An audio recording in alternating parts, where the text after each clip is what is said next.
Look around. We're one and the same. Same heart, same blood. Your training is in your blood, and my blood's boiling for a fight. Coming up on the Take the Initiative podcast. I know there's some people that are like, I'll never play another FFG game again. I think that's wrong. Maybe people are on this train now, but I don't feel like Overwhelming Barrage is like... To which I say, get your own podcast. A lot of times you just have to take the initiative. Hello, everyone. Welcome to the first episode of the Take the Initiative podcast. I'm Rebel Trader. And I'm Nick the Bug. And we're here to figure out how to win the game and have fun while doing it. Yeah, we're here to chat about some Star Wars Unlimited and why we're liking it and what the state of the game is. And we're also going to touch on the big event that happened yesterday, the top cut for Season 0 of the League that we've been running through Discord. Yes. Yeah, some really interesting games yesterday. It was cool. Yeah. I myself made the top 8, which, I think I probably could have done better, but top 8 is fine. You did quite well. Yeah. The meta is so in flux right now. Yeah. I think placing anywhere seems pretty good for Season 0. Yeah. I'm just happy that we got, so many people to play and that we got enough people to do a top 16. Yeah, it's been really cool to see so many people come over from Destiny and lots of new people who are, brand new faces to us, jumping into the league and playing on TTS and get into the game. It's been good. Yeah. So why don't we start with telling you guys a bit about ourselves. So I come from Oregon, the land of Bigfoot. And I've been playing card games since I was like 12. First it was Yu-Gi-Oh, which glad I quit that game. And then I played Destiny for several years. And then when FFG stopped supporting it, I actually played ARH Destiny for a while and actually became a designer on their team.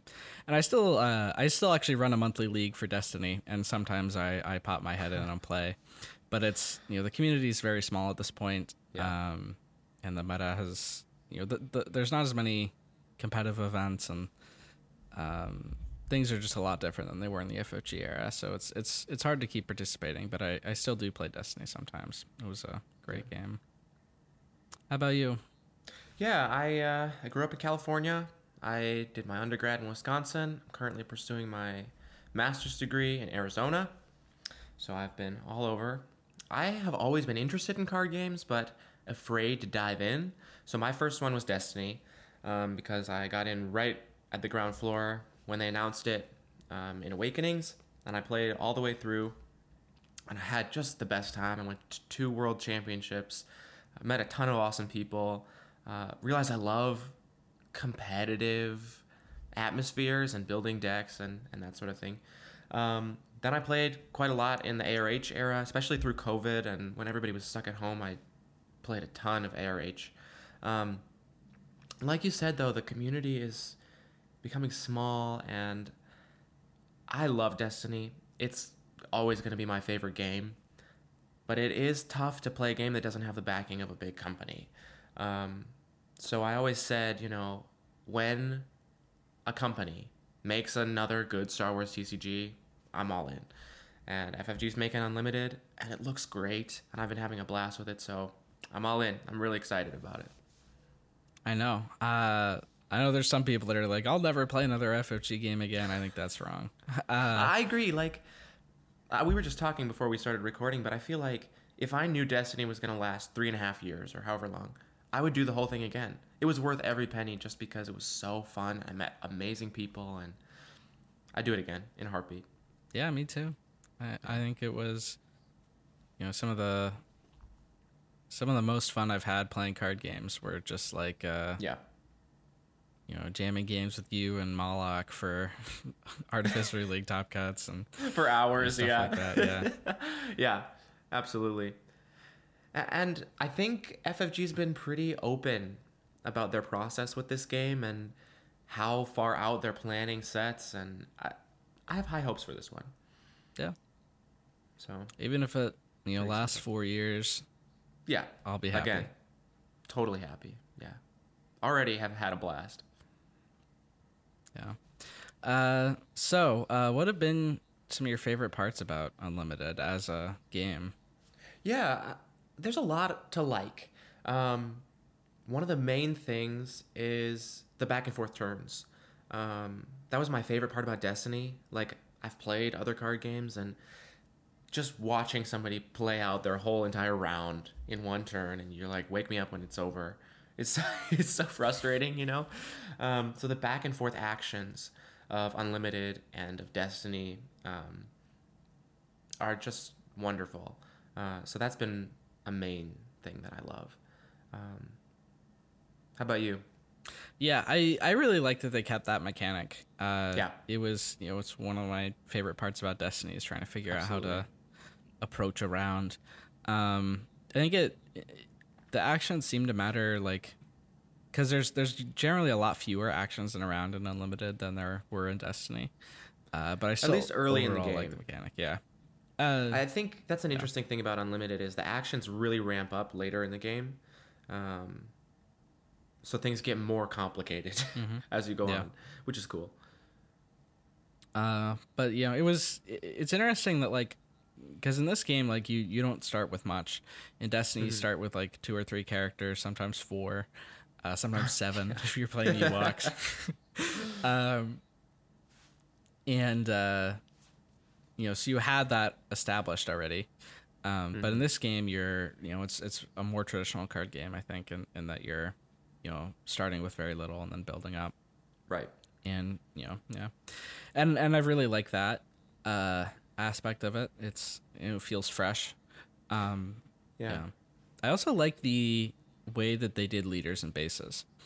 Like, they feel very unique. Like, each leader there's lots of ways in which it can, express different values. Like, you can have different abilities, or you can have different stats, and they both matter, and they both create different kinds of decks through how they exist.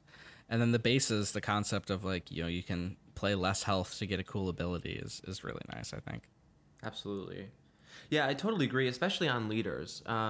Just going back to what you were saying about the ramp of the game, being more quote-unquote traditional, starting smaller and then getting bigger.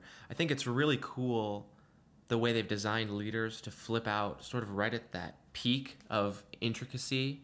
So it feels like, Darth Vader is coming to the battlefield and, swinging his lightsaber. And it's like an emotional climax of the game in a lot of ways, which I think is really quite cool. And you can also see, like, very clearly, like, Vader is a control leader because he's coming out late in the game, and Sabine is an aggro leader because she's coming out early. Exactly. So, yeah. Yeah. Yeah, I want to say another thing that I'm really liking about the game is the resource system. Being able to resource any card instead of a land, or even something like Lorcana, an inkable card. Being able to draw 2 a round, so you have more choices, more options. It almost gives every round a mini mulligan, which is really nice. Yeah, I think that's really interesting. A lot of the I think a lot of the skill expression in this game is comes down to what you resource. Absolutely. Well, the game is so punishing to mistakes too, right? Like, if you resource the wrong card round 1, you could be screwed for the rest of the game. So I really think that's an interesting aspect to the competitive side of this game, is that every choice feels impactful, which is cool. Yeah, that totally happened to me in top 8 of the league. I had a Alliance Dispatcher, and I played it, and then he played Energy Conversion Lab to play Greedo. I think it was Viper Probe Droid, actually, and just kill my thing. And I had resourced my resupply, which was my only 3-cost card, thinking, oh, there's no way that that'll happen. Yeah, so then I that had no game was turn rough, play. though. Yeah. That game, you had, like, nothing the whole game, and Yeah. you had everything you needed. That was cool. But yeah, resourcing it's also really interesting. Like, I tried playing Lorcana for a bit when it was announced, like right around when the first set came out, and like the inking thing felt punishing sometimes. Like there were times where you would draw a hand of like 7 uninkable cards, and it's just like, well, I can't play any of these. Right, exactly. It's like somewhere in between Magic system and Unlimited system. Like, it is better. At least you're less likely to get screwed, but it still happens. And that's a feel bad every time. Yeah. But yeah, I like that, in Unlimited, there's no like feel bad if you can't get to resources. Like that doesn't exist. But there's still a lot of, decision points in what you give up. Very much, yeah. It also adds an interesting dynamic where you can feel better like main decking tech cards, because if they come up in a bad place, you can just resource them.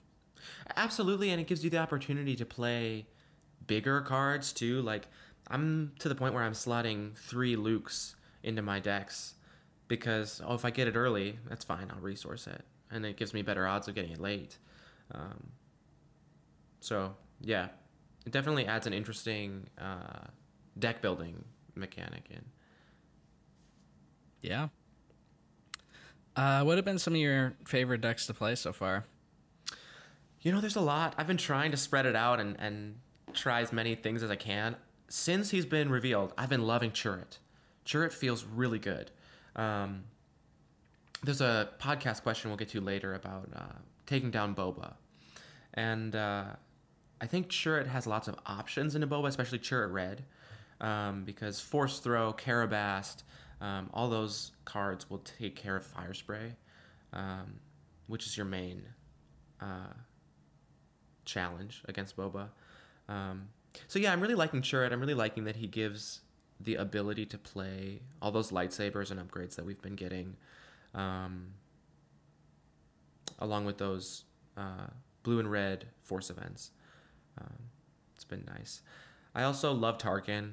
Tarkin's just really fun. I don't know if he's necessarily the best right now, but he is really fun. The one resource for an experience to smooth out your cost curve is really nice. Yeah, I think my 2 favorite decks have been the Luke deck that I brought to the Top Cut and Krennic. Because I love control and ramp, and blue green is like the perfect combo for that. Yeah, you've been high in Krennic for a while. Yeah. I'm probably one of the top 5 people that's played the most Krennic in the community right now, at least online. I was surprised you didn't bring him to the Top Cut. You want to talk about I almost that did. decision? I think we can talk about it a bit later when we talk more about the Top Cut. But yeah, sure. I'll just say the main reason was that I really enjoyed the Luke deck, and I just discovered it. Alliance Dispatcher makes that deck really fun. Yeah, I was playing it before the Dispatcher got revealed, and that card just boosted it again. Yeah. But yeah, the big thing with like the Luke Green deck is that its games go forever because you have so many like defensive cards, and you have like your late game stuff is really really strong. Like the Luke unit, Home 1 and Redemption are all really strong, and OB1 also. Absolutely. Yeah, I was kind of surprised you went all the way to Redemption. I wasn't playing Redemption in my version. I was usually stopping my resource train at 8. So that was kind of an interesting inclusion. Yeah, I think it's great. I think it helps you stabilize against aggro. If you can get to that point, you can go Redemption, heal 8, and then you're off to the races. Yeah. And it's just good in general. For 8. And yeah. I've gone like pretty far in the resources before. Yeah. Like I've gone up to like 11 or 12. I mean, that deck can do it. Yeah. Because you're also decking too. You're drawing a lot of cards also through Yoda and through Obi-Wan. Right. Yeah. So yeah. And then Krennic is a similar deck, but in villain, I think. Like he also likes games that go long, and he plays big stuff. Yeah. Yeah, Krennic's got some cool combo cards too that I'm really enjoying.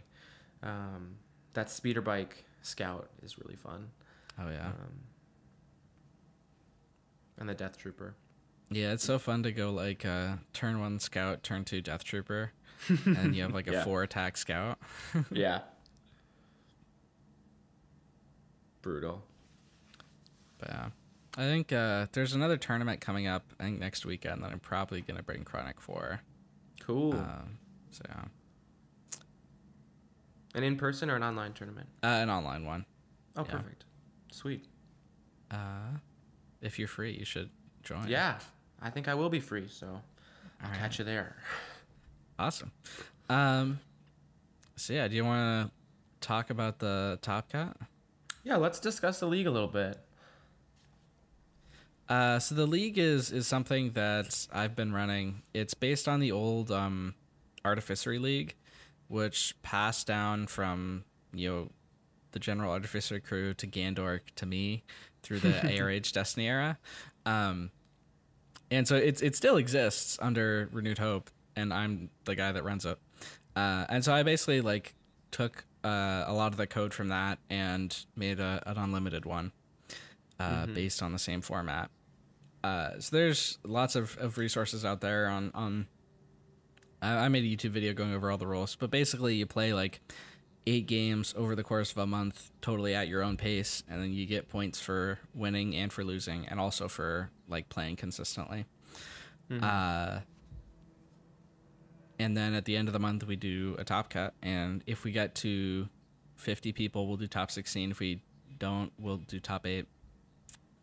And so far, we've ran it twice, I guess, in December and in January. In the December top cut, we got up to top 16, and we're also going to have a top 16 for January. But there's still a few more days left in January as of the time we're recording this. So yeah, it's been really cool to see so much support and people coming out of the woodwork to play in the league. So it's been really awesome. So yeah, and yesterday we had the top cut for the December league, season 0, and that was normally they're not all played out in one day, but because we're in spoiler season and people wanted to have a consistent, like a current metagame, we tried to figure out a day to play it out, and today was the day we settled on, or yesterday, sorry. And it happened, and it was great. I think we got it went great. I think every that was game really brilliant. Streamed or recorded. There were 3 people that dropped, so I think we might have been missing 1 or 2 if everyone had showed up, but not everyone did, so we were able to get all the games streamed. There's a playlist that I have on the Take the Initiative YouTube channel right now that has all the coverage of it. So yeah. Yeah, and they're good games. I think the decision you made to go all in one day was really brilliant. It made it the first sort of major tournament in the game, and I know I have a lot of friends who were watching and sort of keeping tabs on it and interested in it. So it was cool. It was really neat to see. Nice. But yeah, so the meta looked like I think a lot of people expected it to be all Bobas going in. It was not quite all Bobas. Boba was Not quite. Yeah, there were 4 Bobas in the top cut, and one of them ended up winning, spoiler alert. But there were also 4 Lukes, and then there were 3 Krennics and 1 each of Leia, Vader, Tarkin, Sabine, and Han. And so I said the winner was Boba. Second place was one of the Krennic decks. The other 2 Krennic players actually had to drop, so we didn't get to see them play out, but one of them did go all the way. And then the top 4 was a mono red Sabine deck and a mono yellow Boba deck. And then I was one of the Luke green players. There were 2 Luke greens and there were 2 Luke reds. I was the only Luke that made it out of the top 16, but I lost in top 8 to the eventual winner. Yeah. Yeah, I thought that was kind of interesting. I feel like Luke is quite strong, but he didn't have the most amazing showing yesterday. Yeah. I think do you think that's mostly a Boba effect, or? I mean, I think it does pretty good into Boba generally. Like, obviously I lost, but Sure. I think in testing, I beat Boba most of the time, I think. Yeah. I think it's mainly a factor of my top 16 was the mirror, so that knocked one of them out, and then Sure. I think the red version is just not that great. Yeah, I think that's I think fair. the green version is better. I would agree. That's been my conclusion from some limited testing as well. Yeah, I think if you're gonna play red blue, you should just go Churret. Get Karabast in there. Yeah. Especially with the dispatcher for Luke. The green is just higher impact. Yeah. I was surprised we didn't see more Sabine and Leia. Because they were very popular in the December League when we played that out. But then obviously time has passed and it's become more of a mid-range control meta. Mm-hmm. I do think, honestly, that Sabine and Leia are both still quite good. I think if we had to make a tier list, I would put both of them and Boba probably in S tier right now. So I was, definitely surprised not to see more of them. And not super surprised to see a Sabine, even a mono Sabine, which is kind of a unique take on the deck, make it fairly far in the event. Yeah. I think, I was not expecting the mono Sabine, really. I think it's probably... I don't think it's the best way to play Sabine. I think yellow or green are both better. I think probably even blue is better. But maybe not. But Sabine is Sabine, and she did make it to the top 4. Yeah, she's gonna do damage to your base no matter what color she's in. So yeah, you gotta figure out what you're gonna do about that either way. But yeah. So yeah, I think the meta is really healthy right now. I think Boba seems pretty dominant, but there are things that beat him. For sure.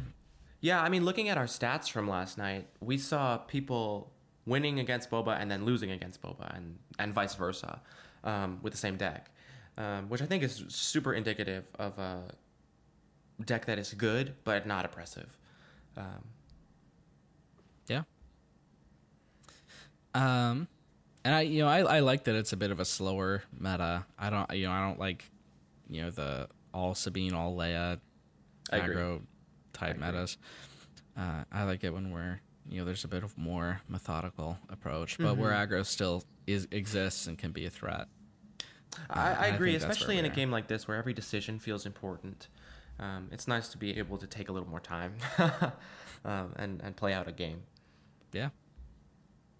I'm interested in your opinion between the Boba Green and the Boba Yellow. Obviously, the Boba Green won and took down the event. But what do you think are the main sort of pros and cons to each? I think the green deck is overall better. It gets... because being able to ramp is really strong with resupply or super laser, and then having like Vader for your top ends, and being able to play like tech cards like Star Viper are cool. Absolutely. Like the yellow version, I think, is a lot more aggressive. You're bouncing stuff all over the place with Cantina Bouncer and Cunning. Cunning is a really cool event. I think it's probably the best of the like double aspect named cards. I would agree. And it's good. It has a big impact. Like that +4 matters. Huge. So I think like the main reason you would play yellow is if you wanted to play a more aggressive version. But I don't know if that's like as strong of an aggro deck as like Sabine or Leia. Probably not. So I guess if you're going aggro, then you may as well do that. I think I was testing them both for a while, and I felt like the yellow Boba was better into Boba. Just because you're able to exhaust everything and keep that fire spray down, and then your fire spray is more active if the opponent doesn't have Cunning and Cantina Bouncer and stuff like that. But I think there's a strong argument to be made, and we'll see this in the data too, that ECL is the best card in the game right now. I think there's a strong argument for that. And then up there with the best cards in the game is Super Laser Technician, right? Especially comboed with ECL. So it's tough to turn that down.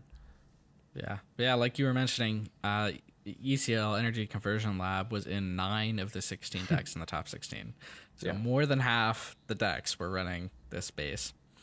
And I think there's a good reason for that. It lets you regain control of the board really quickly. It's just really strong. Right, it gives any unit you play immediate impact. And I think we've seen a lot that immediate impact is really important. People don't want to play units that don't have immediate impact, and units like Fire Spray that do have immediate impact are, significantly better. This allows you to get that. Yeah. With any. I think there's also a case to be made that Fire Spray is the best card in the game, particularly with Boba, because it basically you play it and immediately threatens 5 damage, and then immediately another 5 the next round. Right. And it's really hard to out. Like, the only cards that really deal with it cleanly are Vanquish and Overwhelming Barrage, and maybe you can find a couple others, but generally speaking, it's like those two are your best outs to it. And, yeah. I mean, especially at that point in the game, you're not going to have much health left. They drop a Fire Spray, they're threatening 5. A lot of times you just have to take the initiative. If you're, if you don't have an out right now, you need to get one before they can attack twice. I've had so many games against Boba where it's just like I've got them like dead to rights, and they just go, "Oh, Fire Spray," and then they randomly are able to win. Yeah.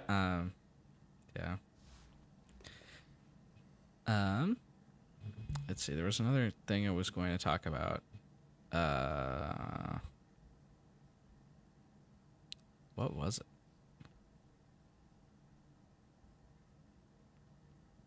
Let's see. Oh, Vader. We only saw one Vader. It seems like most of the people that want to play villain control ramp are going to Krennic instead of Vader, which I think is a long time coming. I've been hyped on Krennic for a while, and people are like, "Oh, Vader's the control deck," but no, I think Krennic is just better. The blue control options are so good. I've actually been testing a bit of blue Vader just to to get those events. The main thrust behind that was Power to the Dark Side when that was revealed. Sure. Yeah. I think that card is really, really strong. That's quite good, yeah. Yeah. Yeah, I think that's interesting because I feel like the Force synergy that we have right now is quite good, and you lose that in Krennic. I think most Krennic decks are running green, so you don't really get any of that red Force synergy. Yeah. Which is unfortunate, but his ability being on all the time, unlike something like an IG, is so strong. I think Vader is our first, maybe only true ramp deck. It's the only one where you feel like you're going to be ramping every game and you have to ramp to win. And if you get a double or even a triple ramp off, then you're in an incredible space, and then it's pretty tough to beat. But if you don't, then you'd have trouble. I think Krennic is maybe more consistent. Yeah. Interesting. Thork said in Discord today, who is our one Vader player, that in his 6 games in the top cut, he never once deployed Vader. Whoa, what? That's weird. I think he did at least once. I remember because I watched the games last night. I think he did at least once, but he probably I was watching them too, and I didn't think that I saw no Vader deploy. But he was going against, both of his matches were against aggro decks. And typically the game is over, and I think his list runs a bunch of like Lord of the Ground units. Like he's on Viper probe droids and shore troopers and stuff like that. Yeah, he's definitely not quite at high end. Well, I guess he has Vader and Palp, but yeah, he's trying to stay low. He's missing a little bit of the mid range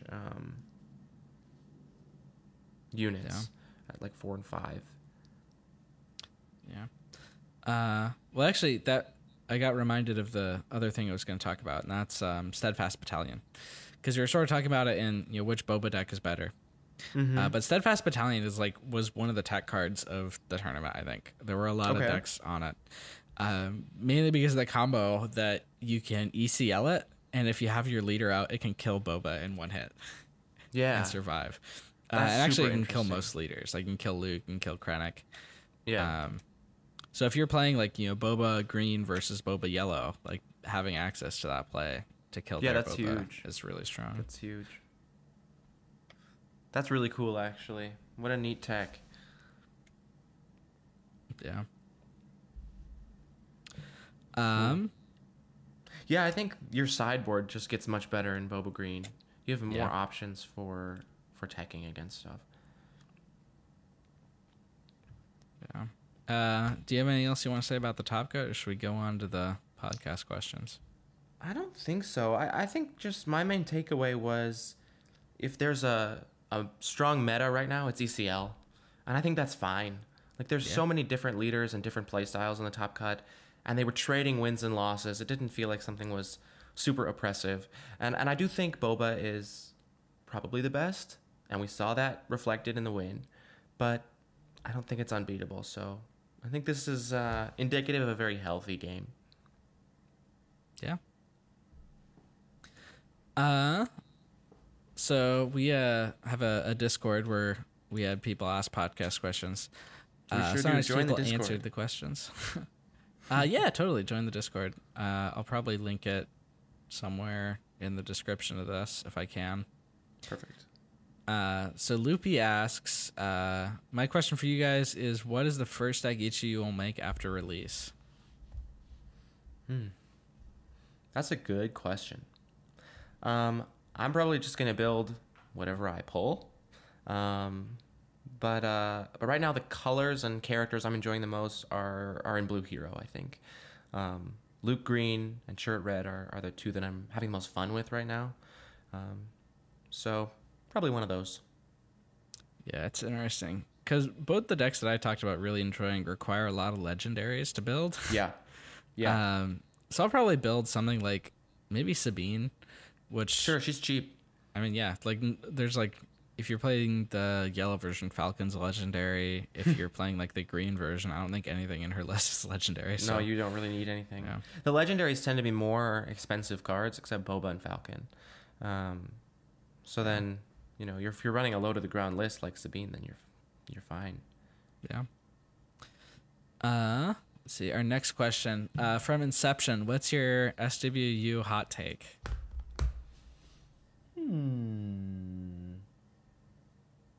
Do you have one? I'm not thinking of one off the top of my head. Let's see. Is that like a take like about the game or like about a specific card or something? Yeah. I think any of that would count. Let's see. I think let's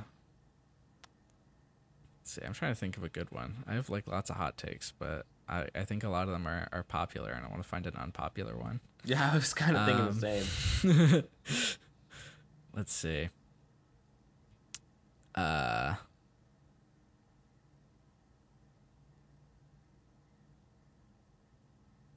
think Chewbacca is better than people are giving him credit for.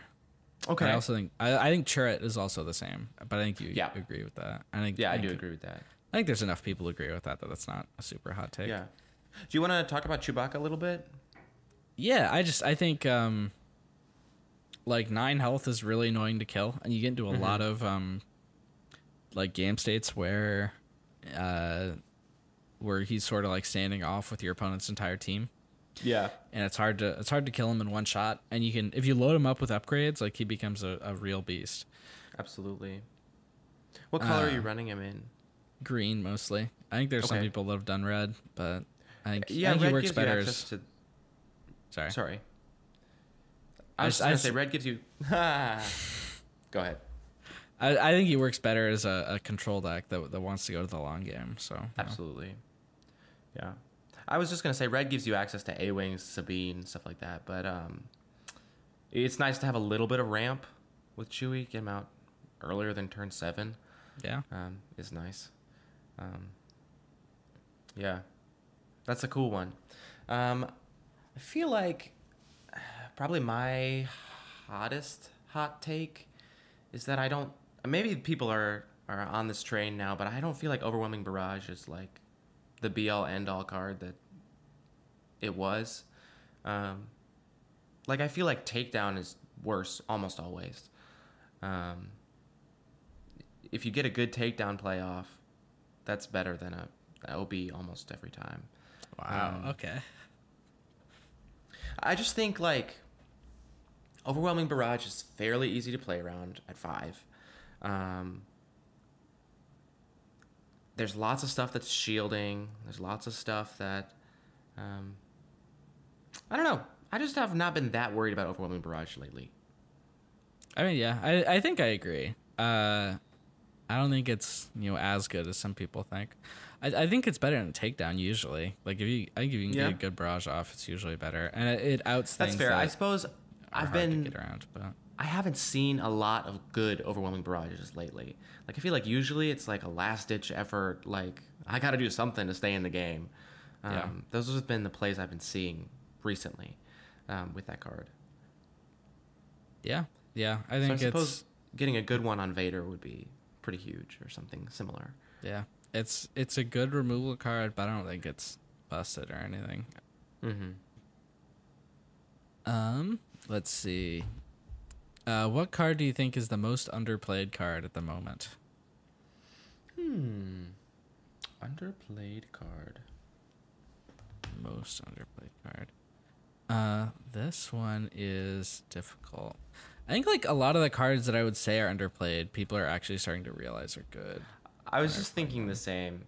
Like I think Obi-Wan was underplayed for a while. But people are putting 3 copies of him in everything now. We had our Cascade tour yesterday, the road show. They came by and they played some games with us, and they brought in the demo decks. Now, the demo decks are obviously not indicative of the full set or the meta or anything. But the yellow unit Chewbacca was really interesting in those games. He became kind of a problem every time he hit the table. He's fairly difficult to one-shot, and if you don't, then you have problems with other things, and then you lose your mini guys. And I think he may be actually decent against aggro, and I feel like nobody is playing him. So that's something I was thinking about last night. Yeah, that's a good one.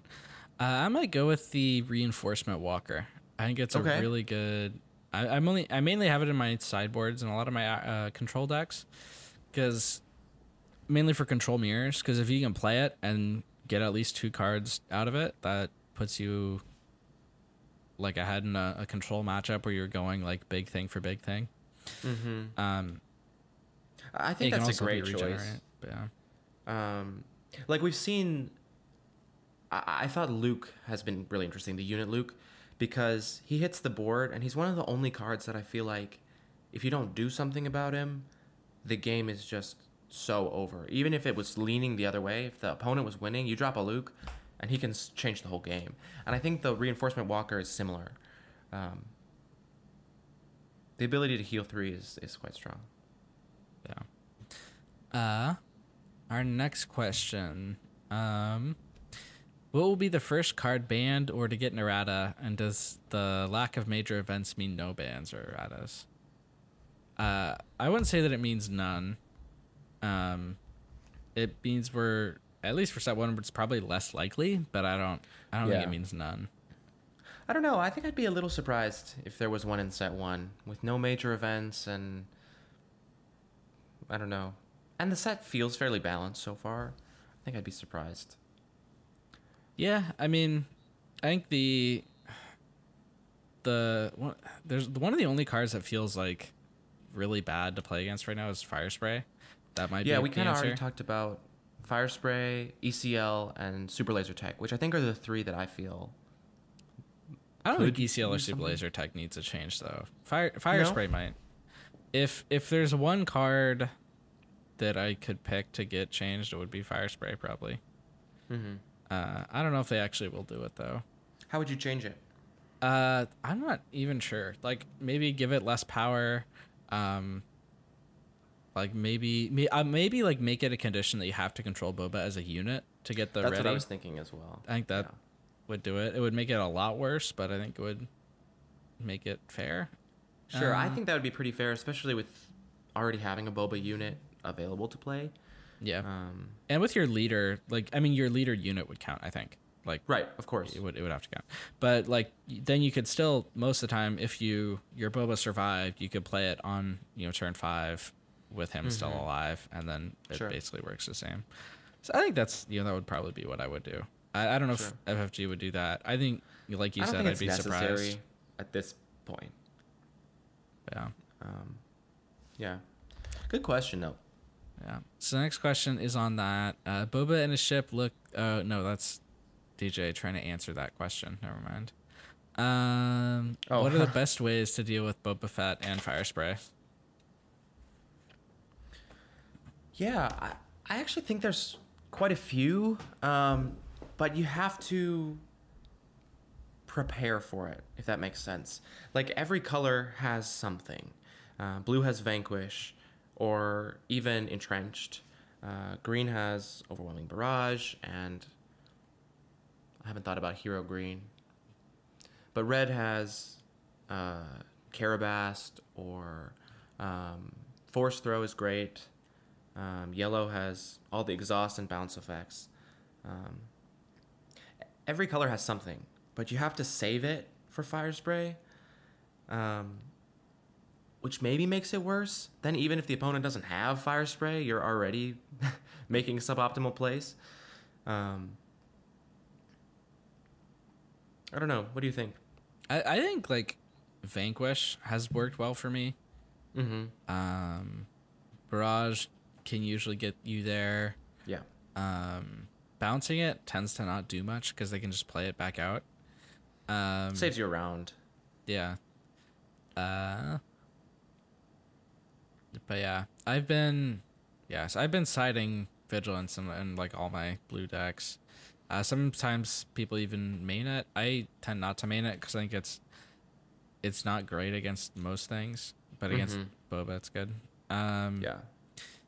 For like Boba in general, like Steadfast Battalion seems to be. You said like, Vigilance. I assume you meant Vanquish.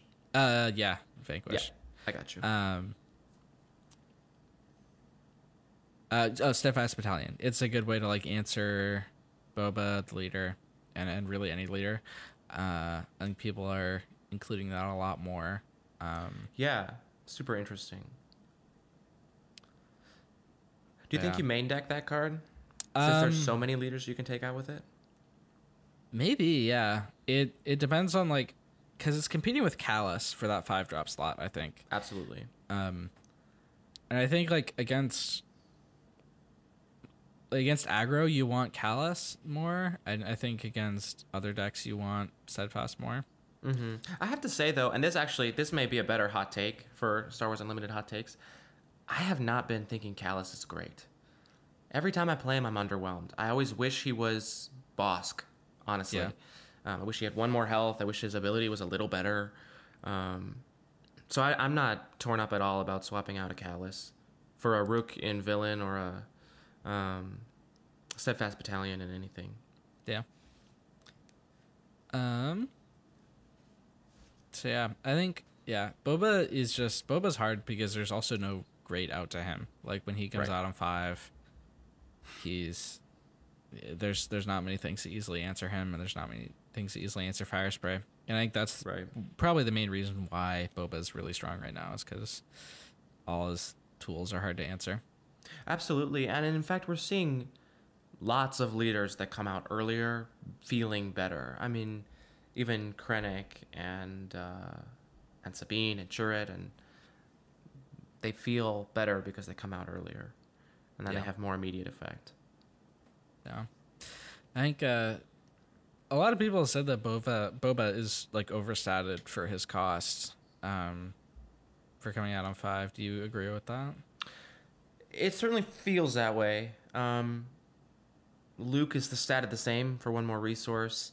We're seeing Krennic comes out on 5 too, right? Yeah. And he's statted worse. Tarkin comes out on 5, he's statted worse. And I think the FFG folks said that Boba's ability is less. What did they say about his ability? They said it was impactful, more maybe? difficult to use or something. But I don't know that I agree with that. I think his ability is quite strong. The ability to have 8 resources on turn 4 is pretty awesome. So yeah, he feels a little overstated. Yeah, I think earlier on in the set, I was also sometimes having trouble like figuring out what to do with the extra Boba resources, but like, yeah, I mean, I think now we're at the point where people have optimized their lists to make use out of that. Right, we have enough cards in the set and enough experience with him that we plan our rounds around the extra resources. I think another factor was that there's not as many synergy cards with Boba. Like Fire Spray is really the only one. Mm-hmm. Like there's not much that deals with like the Underworld trait right now or the Bounty Hunter trait. Sure. So I think that could also be another reason why they push the stats a bit. Because I do think, yeah, like his stats are definitely pushed for 5. Yeah. No, that's fair though. Some of the like Imperial or Rebel or Force traits are much more impactful. And those are the units that I just mentioned feeling worse than him. Yeah. That's very relevant. Yeah. Well, that's all the questions we got. Everything else in that Sweet. channel is just other people giving their opinions. To which I say, get your own podcast. They can give their opinion. Any closing remarks before we go? I don't think so. Join our Discord, join the league. We're having a blast over there. And RT's been doing a great job running it. Thanks. But yeah, we'd love to have you around. Thank you for listening. And always remember to take the initiative. Was it worth it? You think anybody heard? I have a feeling they did.